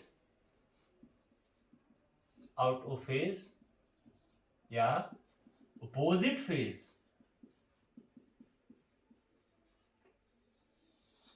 तो आउट ऑफ फेज या अपोजिट फेज का मतलब क्या है, पार्टिकल की पोजीशन तो सेम होगी, पोजीशन तो सेम होगी, सेम पोजीशन होगा, सेम पोजीशन लेकिन opposite direction, same position opposite direction of velocity और opposite direction of acceleration, opposite direction of acceleration. तो इसको हम बोलेंगे आउट ऑफ फेज हो गया। आउट ऑफ फेज हो गया कि सेम क्या होगा, सेम पोजीशन उसकी सेम हो जाएगी लेकिन डायरेक्शन अपोजिट होगा। किसका डायरेक्शन, वेलोसिटी का और एक्सेलरेशन का। तो वो सारे पॉइंट्स क्या होंगे, वो सारे टाइम क्या होंगे, उन सारे टाइम पे पार्टिकल्स क्या कहलाएंगे, आउट ऑफ फेज कहलाएंगे या ऑपोजिट फेज में कहलाएंगे। जैसे मान लो वही मैं इक्वेशन लिया y = a sin omega t y equals to a sin omega t और वेलोसिटी आ गया a ओमेगा cos ओमेगा टी और क्या और एक्सेलरेशन माइनस a या omega square a sin omega t, ये आ गया है ना। तो अगर देखो यहां पर पोजीशन ग्राफ बनाते हैं, कौन कौन से पार्टिकल्स ऐसे होंगे देखो। आउट ऑफ फेज का मतलब क्या, सेम पोजीशन अपोजिट डायरेक्शन है ना। जैसे मान लो मैंने यहां से स्टार्ट किया, यहीं से चलो ए, तो ए पे क्या है, टाइम कर दिया मैंने 0, ये टाइम के साथ बनाया मैंने, पोजीशन का बनाया है ना। तो यहां पर मैंने टी कर दिया 0, तो टी कर दिया 0, तो ये कितना आ गया 0, ये आ गया ए ओमेगा, ये आ गया माइनस ओमेगा स्क्वायर ए। ठीक, अब इसमें मान लो मैं t/2 ऐड करता हूं, सपोज करो t/2 टाइम बाद देखता हूं कितना आता है। तो t/2 करूंगा तो क्या आएगा देखो, ओमेगा क्या होता है, y कितना आएगा देखो, ये करता हूं, y कितना जाएगा a sin 2π/t, ओमेगा होता है 2π/t इंटू t/2 ले रहा हूं, तो 2 से 2 कैंसिल हो गया, t से t, cos sin पाई की वैल्यू दोबारा से क्या होती है 0, ये 0 आ जाएगा। ठीक है ना। अब देखते हैं, देखो वेलोसिटी डालो, तो यहां से कितना आ जाएगा cos पाई की वैल्यू क्या होती है पता है, -1, cos पाई की वैल्यू क्या होती है -1, ऑपोजिट हो गया डायरेक्शन, इसका क्या होगा sin 0 0 हो जाएगा, लेकिन sin 0 0 तो हो जाएगा, लेकिन एक्सेलरेशन का डायरेक्शन क्या होगा उसका ऑपोजिट होगा। यानी कि यहां जो पार्टिकल आएगा देखो, यहां जो पार्टिकल आएगा, यहां पार्टिकल आएगा, ठीक, इस पार्टिकल के लिए क्या होगा, पोजीशन सेम है, पोजीशन सेम है, यानी यहां वाला पार्टिकल जो होगा, अगर ये मान लो ऊपर जा रहा होगा, तो यहां वाला पार्टिकल क्या करेगा, नीचे की तरफ जाएगा, है ना। फिर यहां वाला पार्टिकल क्या होगा, ऊपर की तरफ जाएगा, यहां वाला पार्टिकल क्या होगा, नीचे की तरफ जाएगा, यहां वाला पार्टिकल क्या होगा, ऊपर की तरफ जाएगा। तो आउट ऑफ फेज होने के लिए डायरेक्शन क्या है, मोशन का ऑपोजिट है, ऑपोजिट है ना। तो इसका मतलब यह है कि ये वो टाइम है t/2 सबसे पहली बार आएगा, t = 0 के सबसे पहली बार t/2 टाइम वो आएगा, जिस टाइम में वो पार्टिकल्स क्या होंगे, आउट ऑफ फेज होंगे, है ना। ऐसे ही कोई भी टाइम ले लिया मैंने, मान लो ये, कोई भी टाइम ले लिया, मान लो ये ले लिया टाइम, यानी कि टाइम हो गया t/4, तो कितने टाइम बाद, यानी यहां वाला पार्टिकल जो होगा वो क्या होगा, नीचे की तरफ आएगा, तो उसके बाद t/2 ऐड कर दो, t/2 ऐड करोगे तो ये आएगा, ये t हो गया, ये आ गया आपका t/2, t/4 ले रहा हूं, t/4 इसमें और ऐड कर दो कितना आ जाएगा, 3t/4 आ जाएगा, 3t/4 हो गया, 3t/4 आ जाएगा। यानी कि ये वो पार्टिकल होगा जो उसी टाइम नीचे जा रहा होगा, देखो ये और ये आउट ऑफ फेज हो गया, आउट ऑफ फेज हो गया। ऐसे ही इससे करस्पॉन्डिंग कौन सा आउट ऑफ फेज होगा, ये वाला पार्टिकल आउट ऑफ फेज होगा, फिर ये वाला पार्टिकल आउट ऑफ फेज होगा। तो ये तो मैंने इसके रिस्पेक्टिव, इस वाले पार्टिकल के रिस्पेक्ट की बात करी, तो ऐसे तो हम कोई भी पार्टिकल ले सकते हैं ना। जैसे मैंने उसके बाद फिर ये वाला पार्टिकल लिया, इसका आउट ऑफ फेज क्या है, ये, इसका आउट ऑफ फेज क्या है, फिर ये, इसका आउट ऑफ फेज क्या है, फिर ये, है ना, करस्पॉन्डिंग आउट ऑफ फेज। ऐसे ही इस पार्टिकल के आउट ऑफ फेज ये, इस पार्टिकल का आउट ऑफ फेज क्या है, ये, इस पार्टिकल का आउट ऑफ फेज क्या है, ये। तो ये जो पार्टिकल्स हैं, यानी कि अगर हम कौन से पार्टिकल्स हैं, इसमें से ये सारे पार्टिकल्स अगर हमें दिख रहे हैं, तो क्या आउट ऑफ फेज है, और इनका टाइम डिफरेंस कितना है, t/2। तो t/2 का मतलब है कि कोई भी वो टाइम जिस टाइम में पार्टिकल्स आउट ऑफ फेज होगा, क्या होगा, उसका डेल्टा टी कितना आएगा, उसका डेल्टा टी आएगा t/2। यानी कि t/2 after time t/2 at any instant of time or at that time and t/2 time after that the particles become out of phase, जो पार्टिकल है वो आउट ऑफ फेज आ जाएगा, यानी कि हर एक t/2 टाइम के बाद, है ना। तो वो डिपेंड करेगा कि करस्पॉन्डिंग किसके पार्टिकल्स, किस पार्टिकल की हम बात कर रहे हैं, जिसका, सॉरी किस पार्टिकल कर रहा हूं, किस पोजीशन की बात कर रहे हैं, यानी किस टाइम की बात कर रहे हैं, जिस टाइम के बाद दोबारा पार्टिकल आउट ऑफ फेज आ जाएगा। तो कोई भी टाइम ले सकते हैं, वाला ये वाला पार्टिकल की पोजीशन थी, ये टाइम था, उसके बाद फिर आउट ऑफ फेज कब आएगा, 3t/4 पे आएगा, उसके बाद फिर कब आएगा, अगर मैं लिख दूं ये t हो गया, तो ये कितना हो गया, t में t/4 ऐड करो कितना जाएगा, ये 5t/4 आ जाएगा, 5t/4 आ जाएगा, फिर t/4 ऐड करो कितना जाएगा, 6t/4 आ जाएगा, 6t/4 का मतलब क्या होता है, 3t/2 आ जाएगा, इसमें t/4 ऐड करो तो t/4 का मतलब क्या, 5t/4 आ गया। नहीं 3t/2 में t/4 ऐड करो, कितना आ जाएगा ये, 7t/4 आ जाएगा। ये आ गया 7t/4 आ जाएगा, 7t/4, t/4 ऐड करोगे फिर 2t आ जाएगा। तो आउट ऑफ फेज के लिए हमें ये बताओ कि भाई कौन से पार्ट किस टाइम के बाद दोबारा से आउट ऑफ फेज आएगा। तो ये टाइम, इसके बाद t/2 जो भी टाइम दे रखा है उसके बाद t/2 ऐड करते जाओ, तो वो टाइम ऐसे होंगे जिस पर वो आउट ऑफ फेज आता जाएगा। मतलब टाइम डिफरेंस जो है आउट ऑफ फेज के लिए t/2 है। ठीक है, सेम फेज के लिए टाइम डिफरेंस कितना था, t। आउट ऑफ फेज का टाइम डिफरेंस कितना है, t/2। तो फेज डिफरेंस कितना आएगा उन दो टाइम्स के बीच का, डेल्टा फाई कितना जाएगा, डेल्टा फाई जाएगा कितना था फार्मूला में, 2π/t और इंटू t/2। तो t से t कैंसिल 2, तो फेज डिफरेंस कितना आ गया उन दो टाइम के बीच का जिसमें पार्टिकल्स आउट ऑफ फेज होंगे। तो this phase difference is pi, है ना।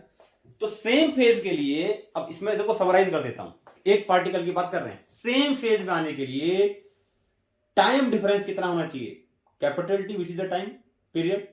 फेज डिफरेंस कितना होना चाहिए, 2π। आउट ऑफ फेज आने के लिए टाइम डिफरेंस कितना होना चाहिए, t/2।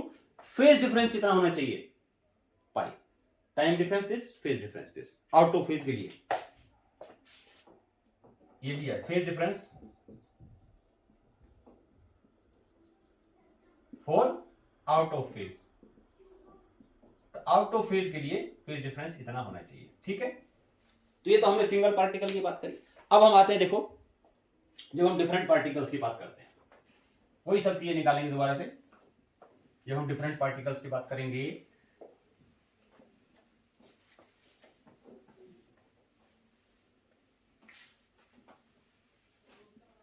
अभी हम सिंगल पार्टिकल की बात कर रहे थे, अब हम क्या करेंगे, डिफरेंट पार्टिकल्स की बात करेंगे। तो उसके लिए जो हम ग्राफ बनाएंगे वो किसके बीच में बनाएंगे, y और x के बीच का बात बनाएंगे। क्योंकि एक ही टाइम पे देखो वेव मोशन में क्या होता है, वेव मोशन, ये हम क्या कर रहे हैं, सेम पार्टिकल, क्या कर रहे हैं, डिफरेंट पार्टिकल्स की बात कर रहे हैं, डिफरेंट पार्टिकल्स, डिफरेंट पार्टिकल्स की बात कर रहे हैं। हमें पता है कि वेव मोशन में जितने भी पार्टिकल्स होते हैं वो सारे के सारे एसएचएम में वाइब्रेट करते हैं, है ना।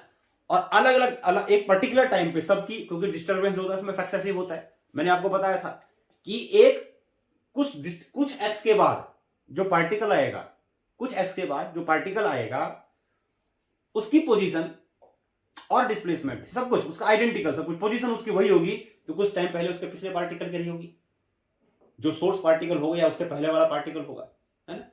यानी कि हर एक अगला पार्टिकल अपने पिछले पार्टिकल को इमिटेट करता है, उसी को फॉलो करता है, ऐसे मान सकते हो। तो इसको हम वेव मोशन कहते हैं, है ना। तो ये हमने y और x के बीच का ग्राफ ले लिया। तो इन पार्टिकल्स में क्या होता है, अगर हम अलग अलग पार्टिकल्स की बात करेंगे तो क्योंकि इसमें फेज जो डिस्टर्बेंस होता है सक्सेसिव होता है, तो एक ही टाइम पे सब पार्टिकल की पोजीशन सेम नहीं होगी, सबकी अलग अलग होगी, है ना। तो मान लो एक मीडियम में सारे पार्टिकल्स वाइब्रेट कर रहे थे, सारे पार्टिकल्स क्या कर रहे थे, वाइब्रेट करते थे, ऐसे वाइब्रेट कर रहे थे, सारे पार्टिकल्स वाइब्रेट कर रहे थे। कोई रूम में आया, खटक से फोटो खींच लिया, सबसे ऐसे करते, ऐसे हो गया, है ना। सारे पार्टिकल वाइब्रेट कर रहे हैं, ऐसे हो गया, सारे पार्टिकल्स वाइब्रेट कर रहे हैं, ऐसे हो गया, सारे पार्टिकल्स वाइब्रेट कर रहे हैं, ऐसे हो गया। यानी एक पर्टिकुलर टाइम पे अगर मान लो कोई आए इस रूम में और ये सारे पार्टिकल्स क्या कर रहे हैं, वाइब्रेट कर रहे हैं, झूम रहे हैं सारे, अरे ये यानी कि अगर कोई रूम में आए और छट से फोटो खींच ले तो क्या होगा, सभी पार्टिकल्स की पोजीशन अलग अलग होगी। कुछ पार्टिकल्स ऐसे होंगे जो मीन पे होंगे, कुछ पार्टिकल्स ऐसे होंगे जो मीन से ऊपर या नीचे होंगे, है ना। तो अलग अलग पोजीशन पे सारे, अलग अलग डिस्प्लेसमेंट पे सारे पार्टिकल्स होंगे एक पर्टिकुलर टाइम पे। तो यहां पर हम क्या कर रहे हैं, डिफरेंट पार्टिकल की बात कर रहे हैं, लेकिन सेम टाइम की बात कर रहे हैं, different particles at same time, different particles at same time. तो इक्वेशन क्या होती है कि भाई y1 equals to a sin omega t plus minus kx लिख देते हैं। तो सेम टाइम डिफरेंट पार्टिकल्स। तो मान लो मैंने एक पार्टिकल ले लिया जिसकी पोजीशन, जिसका था इक्वेशन sin ओमेगा t और माइनस kx1, यानी एक पार्टिकल ले लिया ये वाला जो x1 जिसकी पोजीशन थी, मान लो यहां से पोजीशन इसकी x1 थी, x1 पोजीशन, इस पार्टिकल की बात करी a की, मान लो, ठीक। फिर ऐसे दूसरा पार्टिकल ले लिया जिसकी बात करी मैंने सेम टाइम पे, दूसरा पार्टिकल देखा उसी टाइम पे जिसकी पोजीशन x2 थी, तो उसका डिस्प्लेसमेंट ही आ गया। यानी कि सेम टाइम पे ए वाले पार्टिकल का, और मान लो बी पार्टिकल मैंने ले लिया, इसकी पोजीशन थी x2, तो ए वाले पार्टिकल की सेम टाइम पे पोजीशन है y1, यानी मीन से इतना ऊपर है नीचे होगा, ये मीन से इतना ही ऊपर नीचे होगा, तो इनका यानी इसका फेज होगा, ये इसका फेज होगा, ये तो फेज डिफरेंस कितना होगा, phase difference between the particles at same time, same time पे जो पार्टिकल्स उनका फेज डिफरेंस कितना होगा, मान लेते हैं डेल्टा फाइव, क्या होगा phi two minus phi one, phi two कितना है, phi two is this omega t minus k x one और minus omega t minus k x, sorry ये टू और ये वन ले लिया ऐसे, ये हो गया, तो ओमेगा टी सेम टाइम लिया तो ओमेगा टी कैंसिल हो जाएगा, तो फिर क्या बचा हमारे यहाँ पर, ये हमारा बच गया, कितना बच गया, ये फेज डिफरेंस आ गया, के कॉमन ले लो और ये आ गया हमारा x1 माइनस x2, ये फेज डिफरेंस आ गया इसी दो पार्टिकल के बीच का, यानी इसको डेल्टा x मान लेते हैं, क्या मान लेते हैं इसको, डेल्टा x मान लेते हैं, तो k इंटू डेल्टा x, ये d फाइव आ गया, फेज डिफरेंस हमारा d फाइव देते हैं, है ना। तो ध्यान रखना यहाँ जो व्हाट इज dx हियर, कभी कभी हम dx को पाथ डिफरेंस बोल देते हैं, लेकिन ये एक्चुअली पाथ डिफरेंस नहीं है। पाथ डिफरेंस क्या होता है पता है, ये हम इंटरफेरेंस जब 12th क्लास में जाओगे ना तो इंटरफेरेंस में करोगे, जैसे क्या होता है, मान लो एक पॉइंट ले लिया आपने, एक पॉइंट पे यहाँ से लाइट आ रही है, एक यहाँ से लाइट आ रही है, तो इस लाइट ने इतना पाथ कवर किया, इस लाइट ने इतना पाथ कवर किया, तो पाथ डिफरेंस क्या है, मान लो इसका x1 है, इसका x2 है, तो पाथ डिफरेंस बोल देते हैं हम डेल्टा x। तो ये होता है कि एक पॉइंट पे आने के लिए दो लाइट अलग अलग जगह से आ रही है, उनका या दो वेव अलग अलग जगह से आ रही है, उसका रास्ते का डिफरेंस क्या है, वो पाथ डिफरेंस हो गया।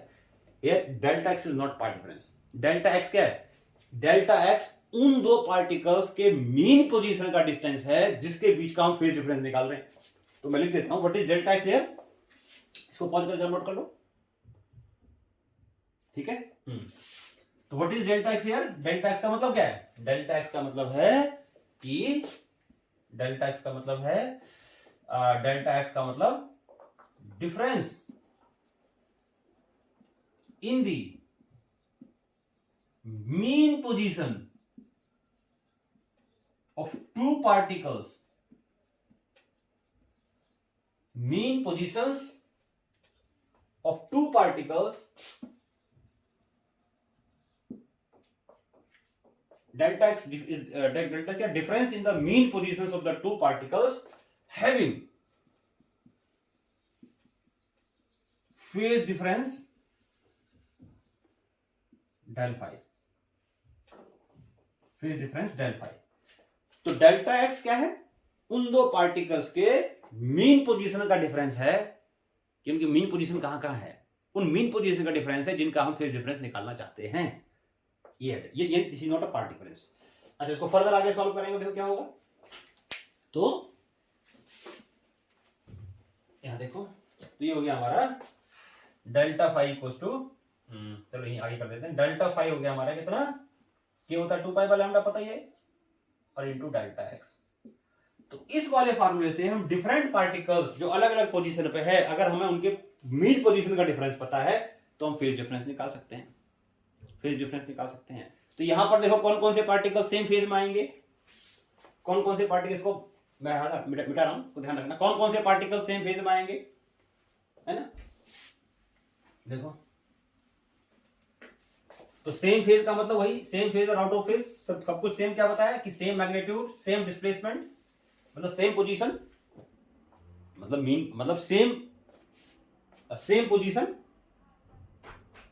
Same velocity, direction of velocity और सेम एक्सेलरेशन, सब कुछ सेम हो तो क्या बोलेंगे सेम फेज। तो कौन कौन से पार्टिकल्स ऐसे होंगे जो सेम फेज में होंगे, देखो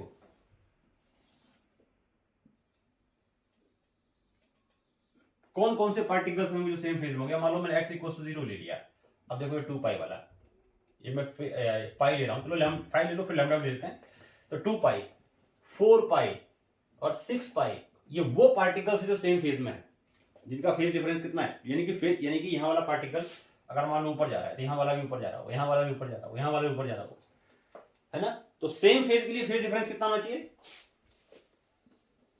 तो सेम फेज के लिए for same phase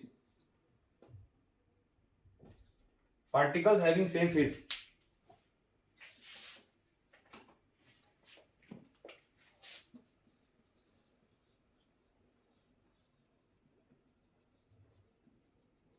particles having same phase, तो सेम फेज में पार्टिकल्स कब कब आएंगे, कौन कौन से पार्टिकल्स ऐसे हैं जो सेम फेज में होंगे, जिनका फेज डिफरेंस कितना होगा, जिनका फेज डिफरेंस होगा 0, 2 पाई, 4 पाई, 6 पाई, सो ऑन। ये वो पार्टिकल्स जो सेम फेज में होंगे, ये वो पार्टिकल्स है जो सेम फेज में होंगे, यानी कि फेज डिफरेंस कितना आएगा 2 पाई। तो अगर मैं इस पार्टिकल की बात करूं तो यहाँ, अगर मैं इस पार्टिकल की बात करूं, इसका एंगल यहां से कितना होगा, ये पाई हो गया, तो पाई बाई 2 हो गया एंगल, ये पाई बाई 2 हो गया, पाई पाई में पाई बाई 2 ऐड करो, कितना जाएगा 3 पाई बाई 2, 3 पाई बाई 2, फिर पाई बाई 2 ऐड करो 2 पाई आ जाएगा, फिर इसमें 5 पाई बाई 2 आ जाएगा, पाई बाई 2, फिर ये जाएगा 3 पाई, 4 पाई के बाद 3 पाई, ये आ गया, पाई बाई 2 ऐड करो, 6 7 पाई बाई 2 आ गया, फिर पाई बाई 2 ऐड करो, 8 पाई बाई 2 यानी 4 पाई आ गया, फिर यहाँ पाई बाई 2 ऐड करो, कितना जाएगा 9 पाई बाई 2 आ गया, ये कितना होगा, फिर ये हो जाएगा 10 पाई, सॉरी ये हो गया आपका 5 पाई, फिर उसमें 5 पाई बाई 2 ऐड करो, 11 पाई बाई 2 आ गया, पाई बाई 2 आ गया, ये कितना आएगा 6 पाई आ जाएगा। तो ये पार्टिकल देखो, मैं बता रहा हूँ कौन कौन से पार्टिकल सेम फेज में है, देखो यहाँ लिख देता हूँ एक बार, कौन कौन से पार्टिकल सेम फेज में है। अगर मैं इसकी बात करूं, ए बी सी और आगे इसी तरह से सेम फेज में होंगे, और ऐसे ही बोल सकता मान लो, यानी कि इनका इनका इनका इनके बीच का फेज डिफरेंस कितना है 2 पाई का है, देखो इसका माइनस करो, इसमें से 2 पाई जाएगा। ऐसे ही कौन कौन से सेम फेज में होंगे, अगर हम बोलेंगे तो पहले सेम फेज, चलो लिख देते हैं कौन कौन सा सेम फेज, कौन कौन से पार्टिकल होंगे सेम फेज में, ए के करस्पॉन्डिंग क्या है, बी के करस्पॉन्डिंग क्या है, सी एंड सो ऑन है। और देखो कौन कौन सेम फेज में होंगे, अगर मैं बोलूं ये पार्ट एबीसीडी ले लूं, एम एन एम एम ऐसे सो ऑन, तो एम एन ओ लेता हूं, चलो ओ तो इसको मैंने एम ले लिया, तो ओ, इस तरह से वो पार्टिकल्स होंगे सेम फेज में होंगे। तो अगर हमें किसी का इनिशियल फेज पता है, तो उसमें आप 2 पाई ऐड करते हो, तो उसमें 2 पाई ऐड करोगे तो अगला वो फेज आ जाएगा जिसमें पार्टिकल सेम फेज में होगा, समझ में आ गया। फिर इस तरह से, तो ऐसे पाथ में हो सकता है कौन कौन से, ये क्या बताया इसमें, डिस्टेंस बिटवीन द 2 पार्टिकल्स, तो मीन पोजीशन के बीच में कितना डिफरेंस होगा कि वो सेम फेज में आएंगे। तो ये पॉज करके सारा नोट कर लो, ये डिफरेंट पार्टिकल्स का मैंने बनाया कि कौन कौन से पार्टिकल्स ऐसे होंगे जो सेम फेज में कहलाएंगे, है ना। तो हमने पाया कि जिन पार्टिकल्स का फेज डिफरेंस इतना होता है, ये जो ये फेज होता है, तो वो सारे पार्टिकल जो इस फेज पे होंगे वो सेम फेज में कहलाएंगे। सेम फेज का मतलब same magnitude of velocity, same direction of velocity, है ना, same position, same velocity, same acceleration, सब कुछ सेम होना चाहिए, आइडेंटिकल है, सब कुछ आइडेंटिकल। तो फेज डिफरेंस कितना आ गया 2 पाई, यानी 2 पाई के बाद पार्टिकल्स, यानी 2 पाई फेज डिफरेंस के बाद एक पार्टिकल उसके बाद दूसरा पार्टिकल जिसका फेज डिफरेंस 2 पाई है ना, तो वो आइडेंटिकल रिपीटेशन करेगा, अपने उसी को इमिटेट कर रहा होगा, यानी कि इसको इमिटेट ये कर रहा होगा, इसको इमिटेट ये कर रहा होगा, बिल्कुल एक जैसा। हालांकि सिंपल हार्मोनिक मोशन सारे कर रहे होंगे, लेकिन मैंने बताया किसी एक पर्टिकुलर टाइम पे इसको और ये सारे इमिटेट कर रहे होंगे, सेम पोजीशन पे होंगे, सेम फेज होगा उनका, ठीक है। ऐसे ही अगर मैं इसको अगर लेंथ के साथ बनाऊं, तो लेंथ के साथ क्या आएगा, देखो डिस्टेंस के साथ, मतलब यहां से देखो, तो ये हो गया एक वेवलेंथ लैम्डा, ऐसे, तो ये हो गया, यहां से छोड़ो उसको, ये ले लिया हमने point lambda by 2, lambda by 2 lambda, फिर इसमें लैम्डा बाई 2 ऐड करो, 3 लैम्डा बाई 2, फिर 2 लैम्डा, सो ऑन ऐसे। तो इसमें अगर देखो तो ये पार्टिकल ऊपर जा रहा है, तो ये भी उस टाइम ऊपर जा रहा होगा, ये भी इस टाइम ऊपर जा रहा होगा, तो ऐसे लेते हैं ए बी और सी सेम फेज में कौन से होंगे, same phase A B C and so on, corresponding points, है ना। और कौन सा लेते हैं, मान लो एक और लेता हूं, ये लेता हूं एम एन, ये वाला पार्टिकल अगर ऊपर जा रहा होगा, मान लो ये वाला पार्टिकल नीचे आ रहा है, सपोज करो ये वाला पार्टिकल अगर नीचे आ रहा है, तो ये वाला भी नीचे आ रहा है, यानी इस तरह से। तो कौन से दो पार्टिकल एक और बनाते हैं, ये एम, ये एन और ये ओ मान लेते हैं, यानी कि एम एन और ओ सेम फेज, कौन कौन से हैं, एम एन और ओ, इस तरह से ऑन। तो किसी एक पार्टिकल को पकड़ लो और उसका करस्पॉन्डिंग फेज दूसरा देखो, कौन सा पार्टिकल आया कितना डिस्टेंस के बाद कि जो सेम फेज में होगा। तो हमने निकाला कि डिस्टेंस क्या होगा, distance between the particles having same phase. तो क्या डिस्टेंस होगा उनके बीच में, लैम्डा। लैम्डा वो डिस्टेंस होगा, इसमें सेम फेज में होंगे। और देखो इसमें m, अगर ये बात करो m और इस पार्टिकल की बात करो n, ये n कहां से लिख दिया इसको मैंने, ये कुछ नहीं है, ये n है, वो है, ठीक है। अच्छा m के करस्पॉन्डिंग एक और पॉइंट ले लेता हूं, मान लो यहां पर मैंने a1 ले लिया, तो ये ऊपर और ये ऐसे, इसके ये हो गया, इसका ये ले लिया, मान लो ऐसे, मान लो m1 a1 ले लिया, a2 ले लिया, ऐसे ही इसका ऐसे आ गया, ये हो गया a3। तो कौन कौन से पार्टिकल्स में देखो आउट ऑफ फेज है। आउट ऑफ फेज का मतलब सब कुछ अपोजिट हो, डिस्प्लेसमेंट का डायरेक्शन और स्पीड वेलोसिटी का डायरेक्शन और एक्सेलरेशन का डायरेक्शन सब अपोजिट हो। तो m एक पार्टिकल लिया, तो आउट ऑफ फेज कौन कौन से हैं, आउट ऑफ फेज कौन कौन से पार्टिकल्स हैं। एक तो m के आउट ऑफ फेज कौन सा, कोई भी हो सकता है, m के कौन सा आउट ऑफ फेज है, a1 के कौन सा आउट ऑफ फेज है, a2 सॉरी ये क्या n है, n के कौन सा आउट ऑफ फेज है, a2 एंड सो ऑन, ओ भी है, a2 का आउट ऑफ फेज क्या है, o है, एंड सो ऑन, है ना। तो अगर हम देखेंगे तो इनका जो डिस्टेंस का डिफरेंस है वो कितना आएगा, लैम्डा बाय 2 आएगा। देखो जैसे ये कितना है, इसका आउट ऑफ फेज कौन कौन सा है, जैसे मान लो ये और ये आउट ऑफ फेज है, ये अगर नीचे आ रहा है तो ये उस टाइम ऊपर जा रहा होगा, तो ये आउट ऑफ फेज है, तो इनका डिस्टेंस कितना जाएगा, देखो ये लैम्डा है, लैम्डा बाय 2 है। तो डिस्टेंस बिटवीन द पार्टिकल्स, यानी कि सेम फेज माने के लिए कितना डिस्टेंस होना चाहिए पार्टिकल्स के बीच का, लैम्डा। आउट ऑफ फेज कौन से पार्टिकल्स होंगे, जिनका डिस्टेंस क्या होगा, जिनके बीच का डिस्टेंस क्या होगा, यानी कि particles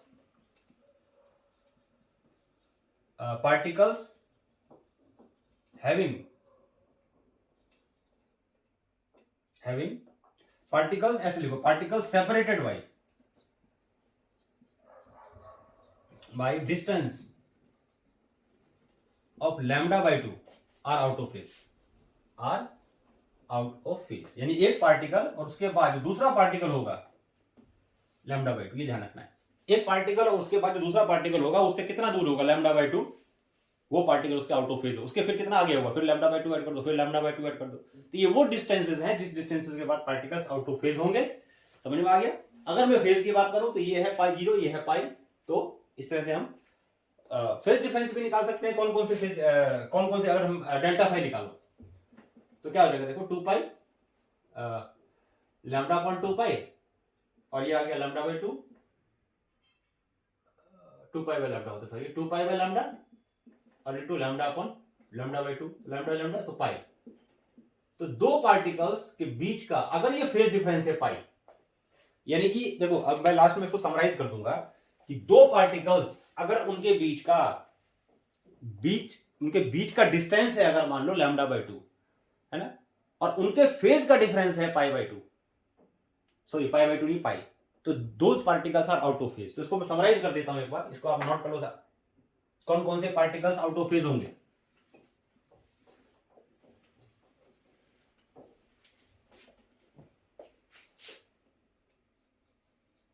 to particles having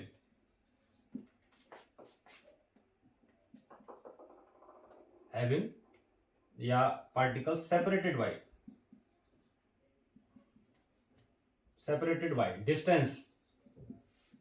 bye distance lambda by 2 and having phase difference pi are out of phase. ये आउट ऑफ फेज की बात आ गई। सेम फेज में क्या था पता है, शॉर्ट में लिख देते हैं, सेम फेज के लिए क्या था, पार्ट डिफरेंस था,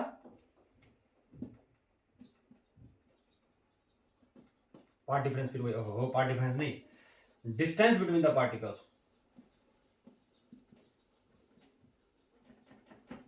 डिस्टेंस बिटवीन द पार्टिकल्स कितना था, ये था लैम्डा, और फेज डिफरेंस कितना था पार्टिकल्स का,